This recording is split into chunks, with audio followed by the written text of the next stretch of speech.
Hi friends, pineapple halwa எப்படி செய்யலான்னு பார்க்கலாம். கார்ன்ஃப்ளவர் மாவு எடுத்து கொஞ்சம் தண்ணி ஊற்றி அதை நல்லா கிண்டி தனியாக ஒதுக்கி வச்சுக்கோங்க. பெரிய பைனாப்பிள் எடுத்து அதை குட்டி குட்டி பீஸ் கொஞ்சம் பாதி பெரிய பீஸ் ஆக்கி அந்த பெரிய பீஸெல்லாம் மிக்ஸி ஜாரில் போட்டு நல்லா அரைச்சி ஜூஸ் எடுத்து அதை தனியாக வச்சுக்கோங்க.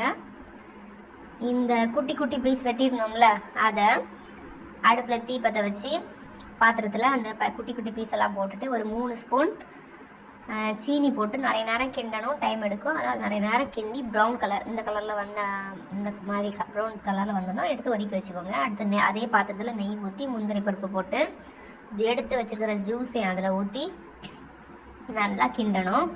அப்புறமா நம்ம ஏற்கனவே கலக்கி வச்சுருக்க கார்ன்ஃப்ளவர் மாவும் அதில் ஊற்றணும். ஊற்றி நிறைய நேரமாக கிண்டிட்டு அப்புறம் பொடிச்சு வச்சுருக்க ஏலக்காய் பொடியை அதில் போடலாம். போட்டு நல்லா கிண்டணும்.